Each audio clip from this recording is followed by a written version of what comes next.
nous allons aujourd'hui lire un acte, dans Acte chapitre 1er, verset 8. Nous sommes les jours de la Pentecôte. Et nous célébrons aujourd'hui ce bon jour qui nous donne les noms de notre dénomination, les jours de la Pentecôte. C'est le jour où les disciples de Jésus-Christ ont reçu le Saint-Esprit. Il y a comme s'il y a quelque chose qui... Alors, c'est pourquoi nous allons célébrer, nous allons nous rappeler un peu de ce qui s'était passé ce jour-là. Et nous allons vivre aujourd'hui surtout, nous allons beaucoup étudier le rôle du Saint-Esprit dans la vie d'un chrétien pentecôtiste. Le rôle du Saint-Esprit dans la vie d'un chrétien qui s'appelle pentecôtiste. Lisons d'abord dans Acte chapitre 1er, verset 8 pour agrémenter notre mémoire. Élie, tu es prêt? Oui. Ok. Acte 1er, verset 8. Yeah. Oui, juste okay. Je lis au nom de Jésus. Amen. Mais vous recevrez une puissance, le Saint-Esprit, survenant sur vous, et vous serez mes témoins à Jérusalem, dans toute la Judée, dans la Samarie et jusqu'aux extrémités de la terre. Merci beaucoup. Vous serez mes témoins à Jérusalem, dans toute la Judée, dans la Samarie et jusqu'aux extrémités de la terre. Ça, c'est ce que Jésus-Christ a défini comme puissance qui va venir pour nous. Et ça va venir une puissance qui va nous permettre d'être des témoins. Là, le Saint-Esprit, c'est une puissance qui vient pour nous aider à être des témoins de Jésus, des témoins de Jésus-Christ sur la terre. C'est ça le sens réel du mot Saint-Esprit, être des témoins de Jésus-Christ sur la terre. Et maintenant, comment est-ce qu'il définit les rôles de cette puissance-là? Il ne veut pas que nous puissions lui donner, lui affecter d'autres charges qui n'est pas les charges du Saint-Esprit. Jésus veut qu'avant que cela n'arrive, il puisse nous dire exactement qu'est-ce que cela vient faire dans l'Église. Qu'est-ce que le Saint-Esprit vient faire dans l'Église. Et nous allons comprendre normalement que l'Église est constituée le corps du Christ. Le Saint-Esprit œuvre individuellement, en relation individuelle avec chaque chrétien. Chaque chrétien individuellement, le Saint-Esprit vient travailler pour lui. C'est ce qui fait que dans l'ensemble maintenant, l'Église est conduite par le Saint-Esprit. Donc l'Église est conduite par le Saint-Esprit, mais d'une manière individuelle, les hommes et les femmes se trouvent dans l'Église. Alors nous allons lire dans Jean chapitre 15, verset 26, et nous allons continuer au chapitre 16. Là nous allons comprendre les rôles que le Seigneur attribue au Saint-Esprit que nous allons recevoir. Jean chapitre 15, on va lire le verset 26 et puis on va sauter directement au chapitre 16. Jean 15, verset 26. Yeah. Yeah. Quand sera venu le consolateur que je vous enverrai de la part du Père, l'Esprit de vérité qui vient du Père, il rendra témoignage de moi. Et vous aussi, vous rendrez témoignage parce que vous êtes avec moi dès le commencement. Amen. Ça, ce sont les premières. Nous voyons déjà à cet endroit-là. Et nous allons lire ensemble. Et puis nous pouvons lire, nous allons commencer encore au verset 7 du chapitre 16. Cependant,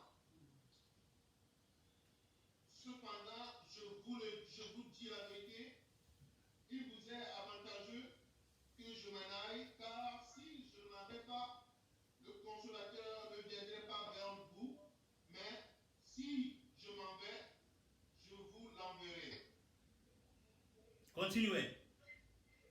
Et quand il sera venu, il convaincra le monde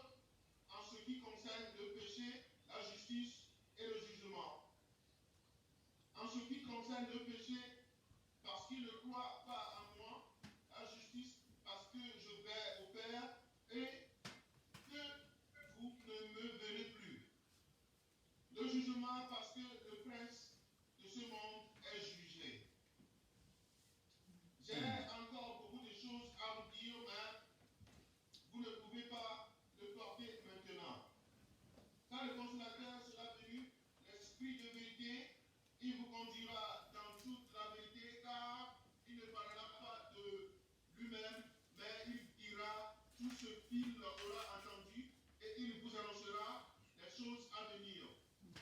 Il me glorifiera parce qu'il prendra de ce qui est à moi et vous l'annoncera. Merci beaucoup. Merci beaucoup. Voici ce que Jésus dit quand il est en train de dire au revoir à ses disciples. Il est en train de dire au revoir à ses disciples et il dit, il est important que moi je puisse partir, puisque si je ne pars pas, le consolateur ne viendra pas demeurer avec vous. Il faut que moi je parte pour que je lui laisse la place et qu'il vienne vous servir. Mais il ne veut pas que ce soit nous qui allons affecter, définir l'agenda du travail du Saint-Esprit. Avant qu'il n'aille, il essaie d'expliquer, il démontre qu'est-ce que le Saint-Esprit vient faire pour que nous ne puissions pas nous attendre à autre chose que ce que Jésus-Christ dit.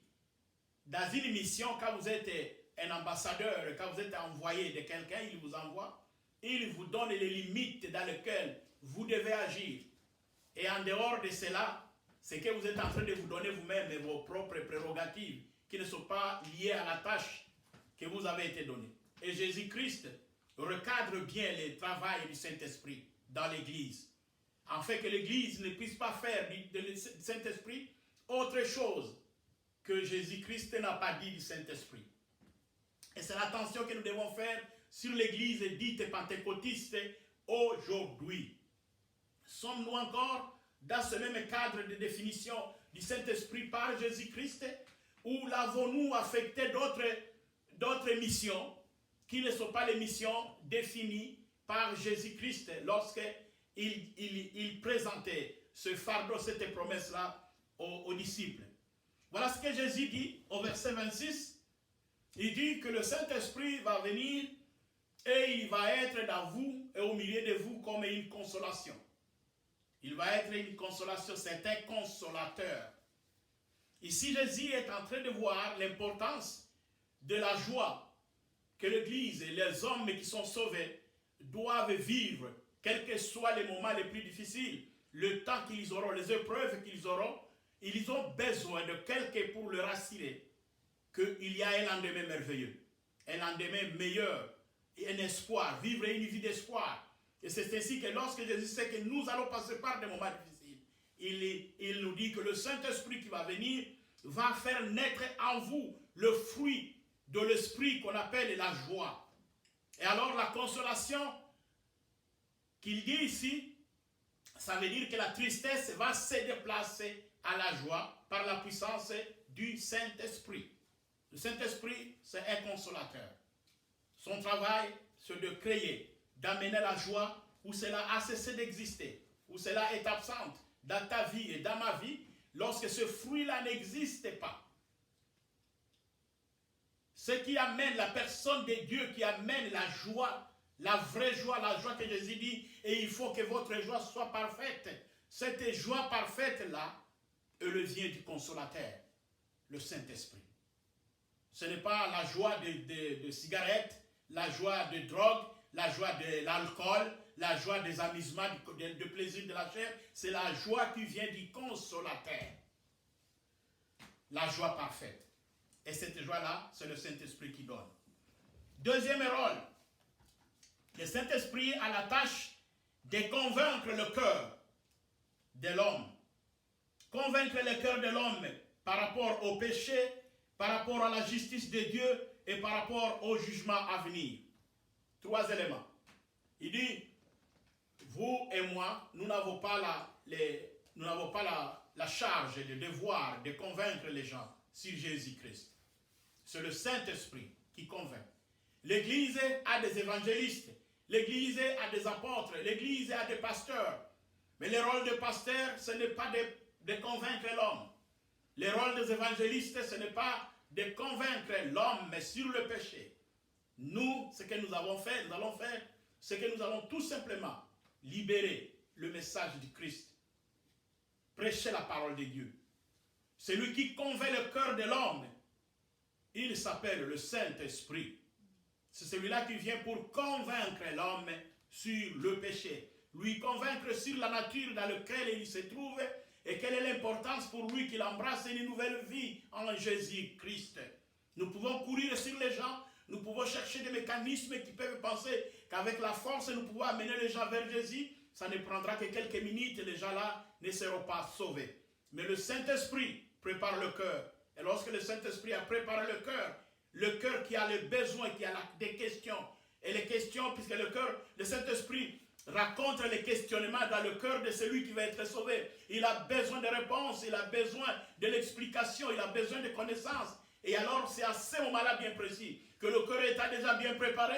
Le Saint-Esprit nous met sur le chemin de rencontrer la personne déjà convaincue. Et il est seulement en train de chercher où est-ce qu'il peut trouver une réponse aux questions qu'il est en train de se poser. Mais si nous faisons un effort par nous-mêmes, ça, ce n'est pas notre rôle. C'est le rôle du Saint-Esprit qui convainc l'homme sur le péché, qui convainc l'homme sur la justice de Dieu. C'est le Saint-Esprit qui peut dire à l'homme que Dieu est juste dans ce qu'il fait. Dieu est juste dans ce qu'il fait, à commencer par l'œuvre d'amener Jésus-Christ au milieu des disciples et l'amener vers lui.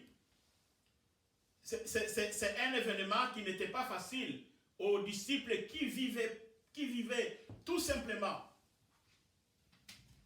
par rapport à Jésus. Ils dépendaient de tout de Jésus-Christ. Leur logement, leur transport, leur nourriture, leur santé. Et ces jours-là, ce Jésus-là doit être enlevé au milieu d'eux. Il doit partir par une mort, la mort de la croix. Donc c'est de par là, cette séparation-là, qui nous accadre, qui nous étouffe, nous tous, lorsque nous rencontrons des morts dans nos familles, nous rencontrons des morts des amis, nous rencontrons des difficultés, la séparation de quelque chose que nous aimons. Il n'y a que l'homme est en train de critiquer, de condamner Dieu. C'est à cet instant-là que l'homme est en train d'appeler Dieu injuste. Dieu n'est pas juste. Pourquoi il a fait ça? Et Jésus est en train de dire qu'il va vous convaincre sur la justice de Dieu. La justice de Dieu. Et il explique bien. Il dit, il vous convaincra sur la justice de Dieu. Et la justice de Dieu, pourquoi? Il dit, la justice de Dieu, au verset 10, la justice c'est parce que je vais au Père et que vous ne me verrez plus. Il est en train d'expliquer que ça c'est la justice de Dieu. Je vais là-bas puisque Dieu est juste. Il a décidé de me séparer de vous.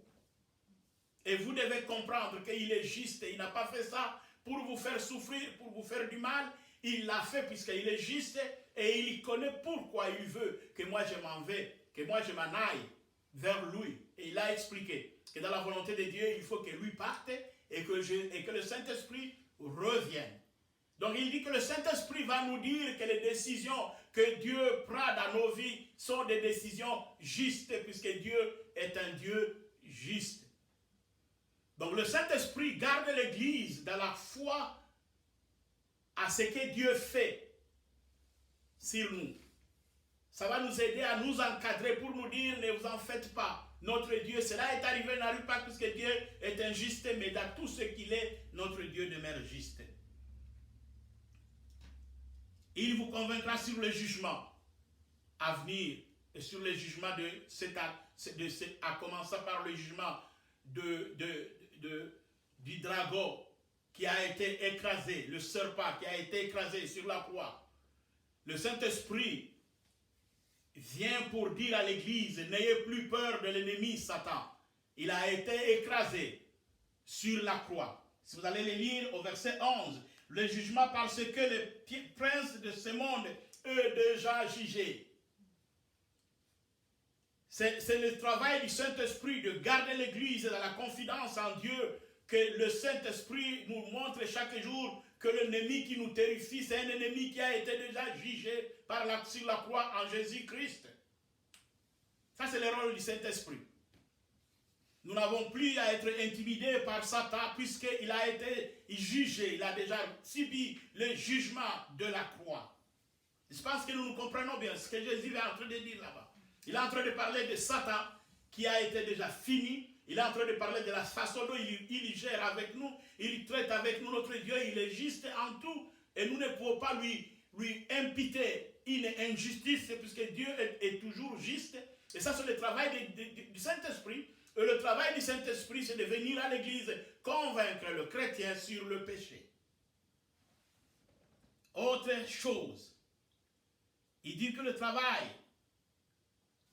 du Saint-Esprit, il apprendra à nos cœurs à aimer, à connaître, à vivre et à agir dans la vérité. Le Saint-Esprit vient conduire l'Église dans la vérité. Le Saint-Esprit, c'est une école de la vérité par rapport à l'Église, par rapport à un pasteur, par rapport à un bishop ou comme les gens s'appellent, par rapport à un pape ou à qui que ce soit. Le Saint-Esprit vient garder l'Église dans une seule chose: vivre, agir dans la vérité. Il y en a plusieurs personnes qui ne veulent pas la vérité, qui sont chrétiens, mais qui ne peuvent pas aimer la vérité. Ils ne veulent pas, ils ne sont pas dans l'école de la vérité.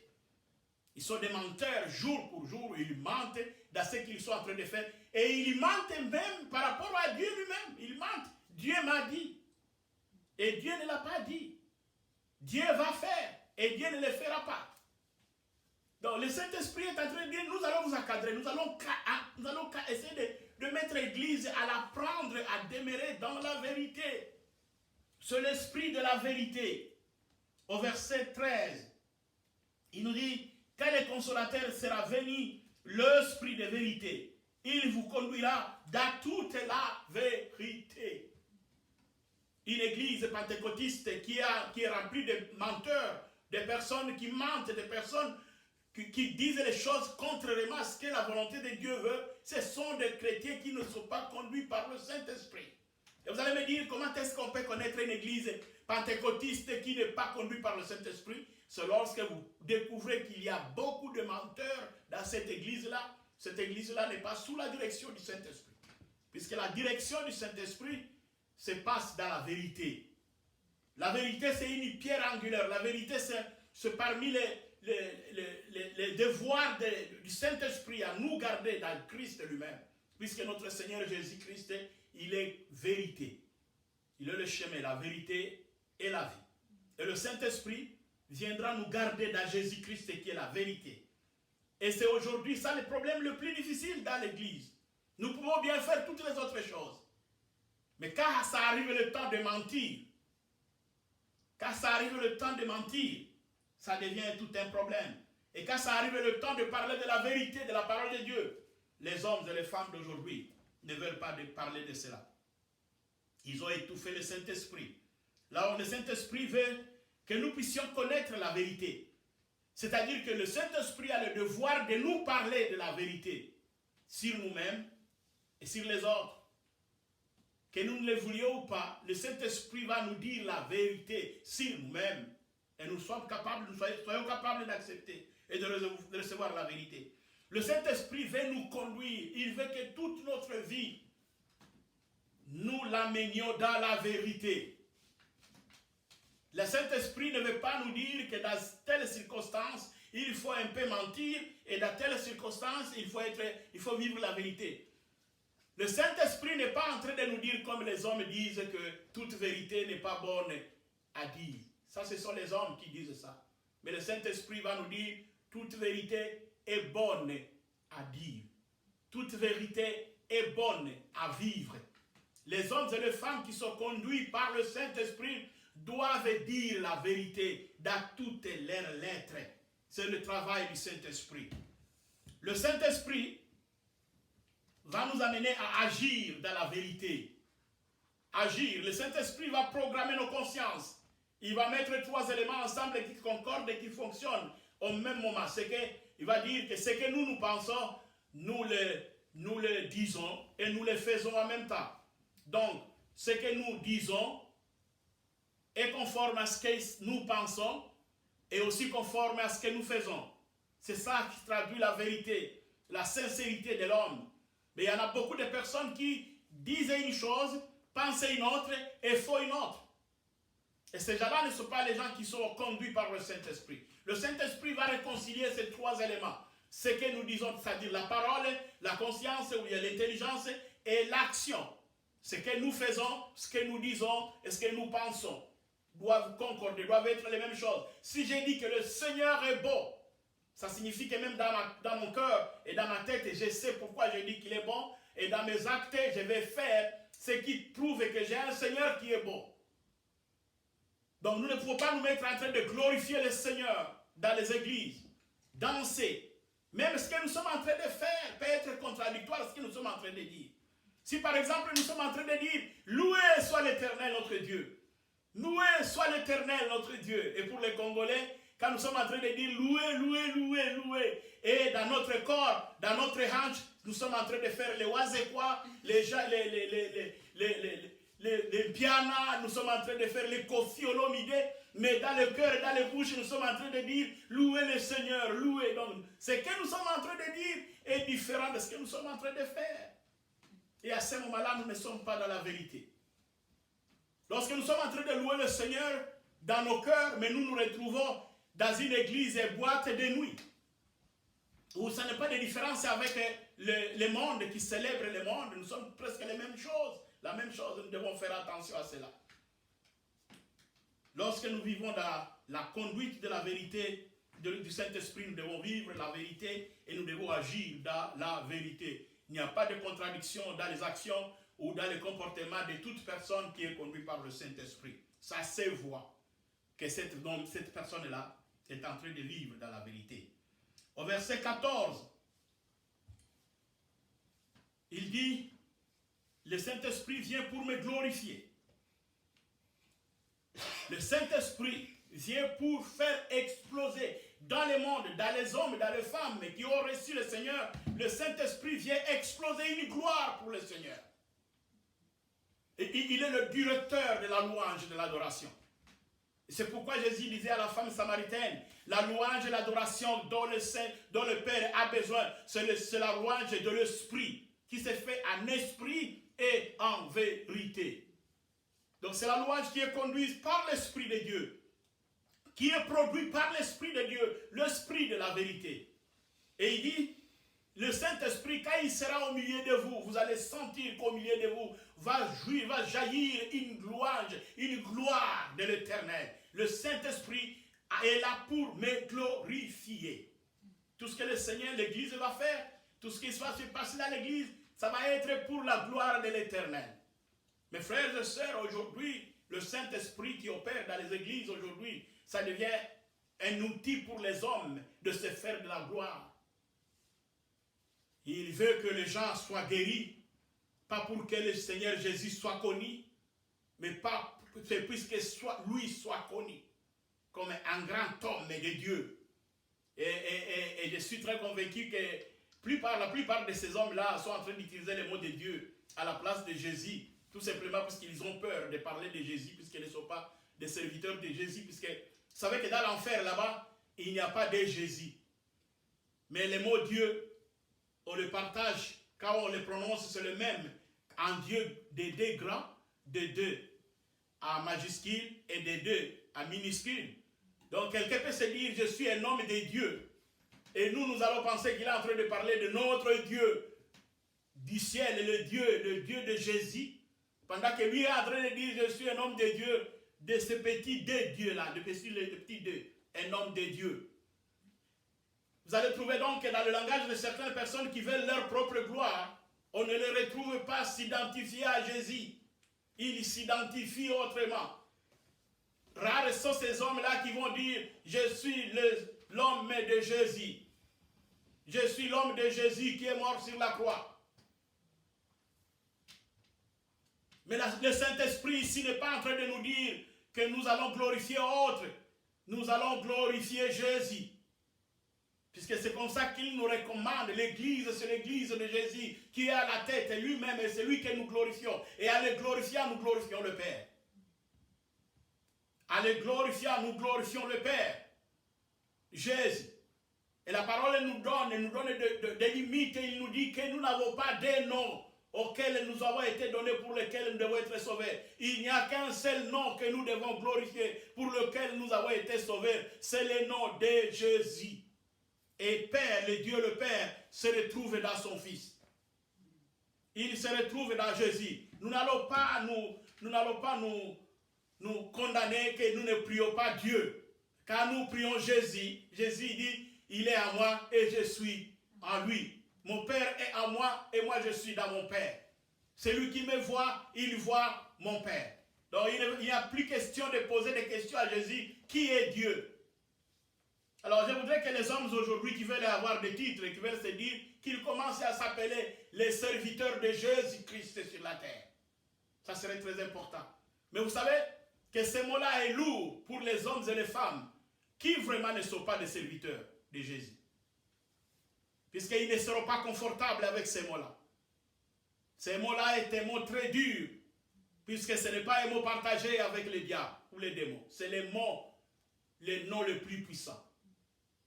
Alors ici, le Saint-Esprit, Jésus dit, le Saint-Esprit va venir au milieu de vous pour vous aider à faire exploser une gloire pour moi, Jésus-Christ. Nous allons les glorifier.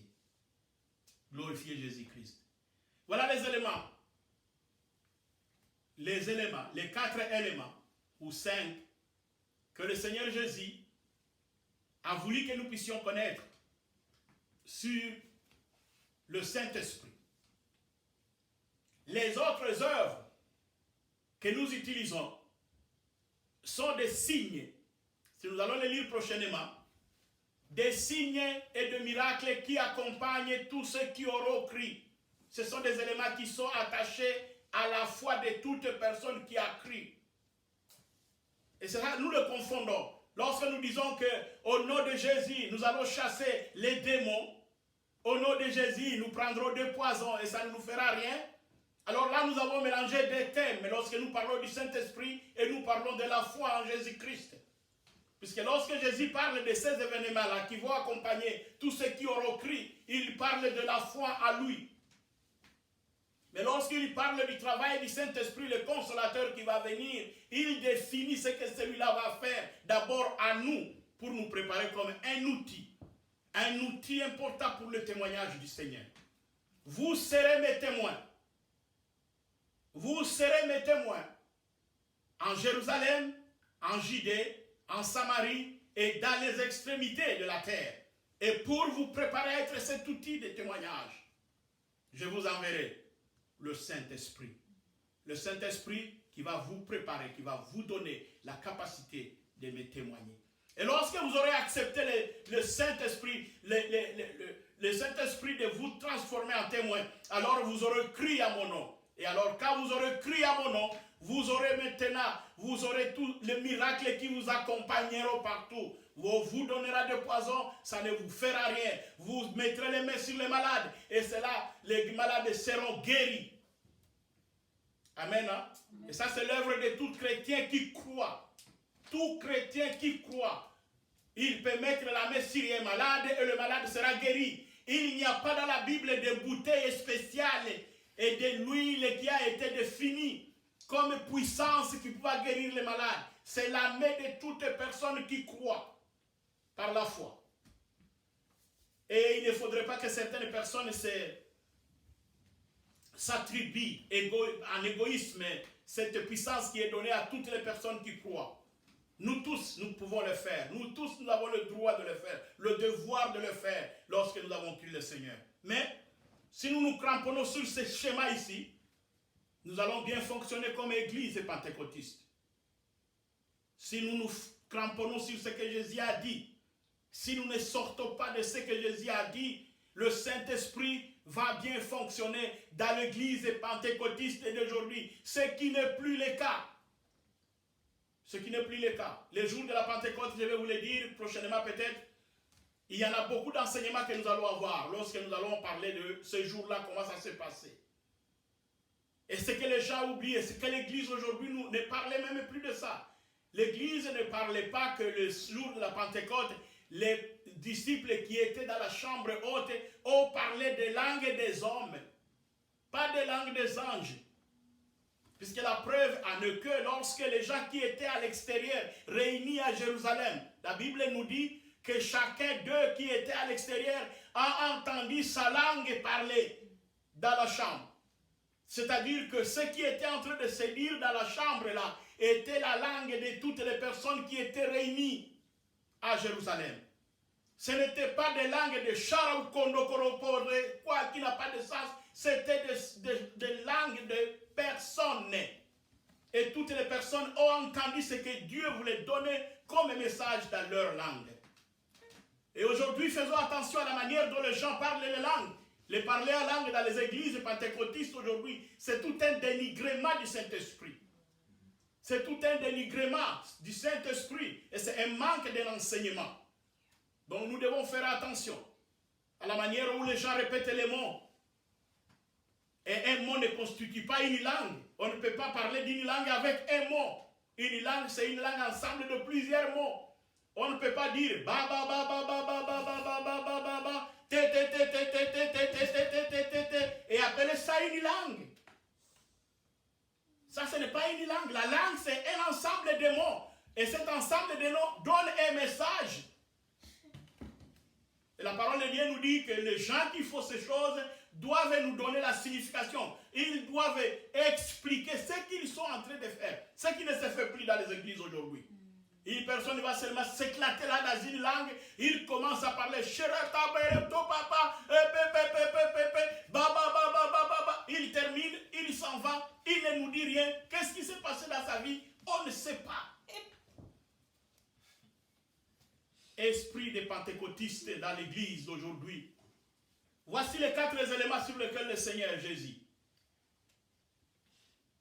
s'est penché pour expliquer le travail du Saint-Esprit dans l'église. Il est notre consolateur. À la place de la tristesse, il nous amène la joie. Il est celui qui nous convainc sur le péché. Quand nous sommes dans le péché, notre cœur bat. Et l'Esprit de Dieu nous dit, enfants de Dieu, vous avez fait du mal, vous êtes partis, vous vous êtes égarés. Revenez à Jésus, revenez au Seigneur. Ça, c'est le rôle du Saint-Esprit. Il va nous parler de la justice de Dieu. Lorsque nous voulons peut-être passer par des moments difficiles et que nous pouvons condamner Dieu, il va dire non, non, notre Dieu demeure juste. Il est juste et sa justice demeure à jamais. Il va nous convaincre sur le jugement. Le jugement qui a commencé à la croix par le diable Satan et qui va se terminer lorsque la trompette va sonner. Notre Seigneur va se mettre sur le trône de jugement. Et mes frères et sœurs, comprenez que c'est par le Saint-Esprit que nous allons être enlevés pour aller vers Jésus-Christ le jour de ce jugement-là. Que celui qui n'a pas le Saint-Esprit à lui n'entendra pas la trompette sonner. Donc c'est un outil qui nous prépare pour aller participer au jugement de Dieu. Le Saint-Esprit apprendra à nos cœurs à aimer, à vivre, à agir dans la vérité. La vérité. Et le Saint-Esprit lui-même, c'est l'esprit de vérité. Donc il y aura la vérité au milieu des enfants de Dieu qui sont conduits par le Saint-Esprit. Il n'y aura pas d'égoïsme, il n'y aura pas d'hypocrisie, il n'y aura pas de double face. Dans les enfants de Dieu, leur oui sera oui, leur non sera non. Leur manière de se comporter sera la même chose. On n'aura pas de choses. Il n'y a pas d'eau, il n'y a pas de zone d'ombre dans les enfants de Dieu qui ont reçu le Seigneur et qui dans leur cœur habite le Saint-Esprit. Le Saint-Esprit sera à la base de la louange et de l'adoration dans nos églises. C'est celui qui nous permettra de glorifier le Seigneur. La seule vraie louange, que Jésus recommande à l'église, qui se fera dans l'esprit et dans la vérité, sera le produit du Saint-Esprit, puisqu'il sera lui-même à l'œuvre lorsque nous serons en train de nous réunir et de louer notre Seigneur. Voilà les éléments. Voilà les éléments qui sont importants, que nous devons rechercher, que les groupes de prière aujourd'hui ne sont pas en train de chercher, que les églises aujourd'hui qui aiment les miracles ne veulent pas chercher. Ils veulent chercher les choses qui frappent. Quelqu'un est tombé, il s'est relevé. Quelqu'un était malade et il est ressuscité, mort, ressuscité. Ce sont des choses comme ça qu'on est en train de chercher. Ils ne cherchent pas ces éléments ici. Seigneur, je voudrais que je sois conduit par le Saint-Esprit. Que dans mon cœur de tristesse, dans mes moments de tristesse, la consolation vienne de toi. Nous commençons à prier, il faut commencer à comprendre et à prier. Que seul notre Seigneur veut, une seule chose. Si vous voulez bien comprendre les œuvres, lisez Jean, chapitre 15, verset 26, et le verset 16, et le chapitre 16.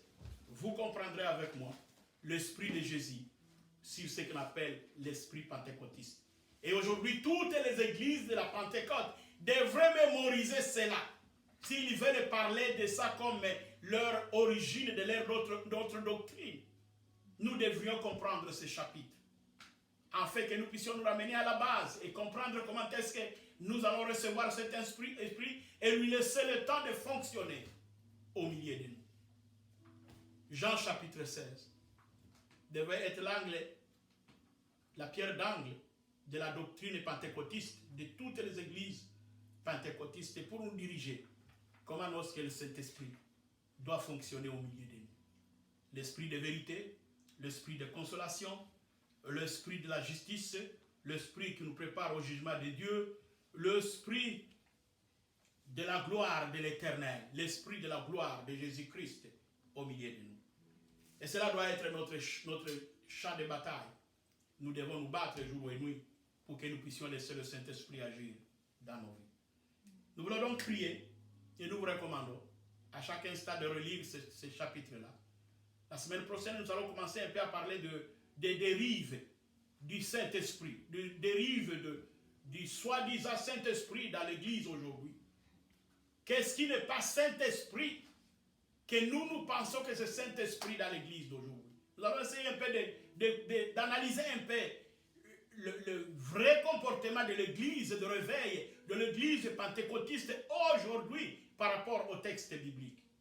Et nous allons comprendre que nous avons intérêt à chercher la face de l'Éternel pour une révélation. Pour une révélation, encore une fois, je vous le recommande. Pour une révélation. Afin que nous puissions savoir sur quel sycomore nous attendons le Saint-Esprit. Sur quel sycomore nous attendons le Saint-Esprit. Que Dieu vous bénisse. On va prier le Seigneur. On peut chanter une petite chanson dans le ciel et sur la terre.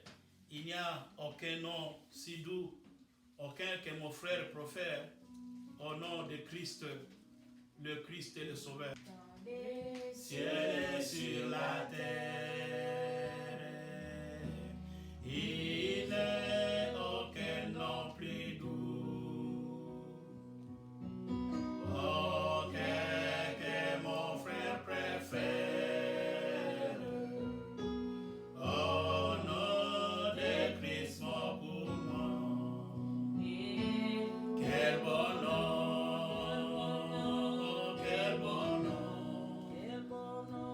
portez loin de l'Éternel. Quel bon nom, quel bon nom,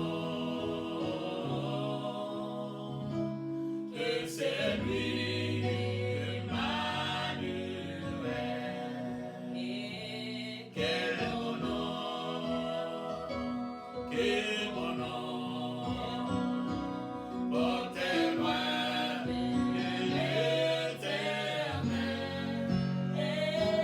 Quel bon nom, quel bon nom, et c'est lui, Emmanuel. Nous allons nous mettre, nous allons prier. Et n'oubliez pas de prier pour notre frère Jean Norbert, qui souffre, qui est malade, afin que le Seigneur puisse continuer son œuvre de guérison. Éternel, notre Dieu, nous te bénissons encore une fois. Merci pour ces bons moments, bons merveilleux temps que tu nous as accordé encore une fois ensemble. Que nous puissions encore une fois nous rappeler de cette grande puissance que tu as donnée à ton Église et de comprendre les pierres, les mots les plus précieux qui définissent le rôle de cette puissance au sein de ton Église.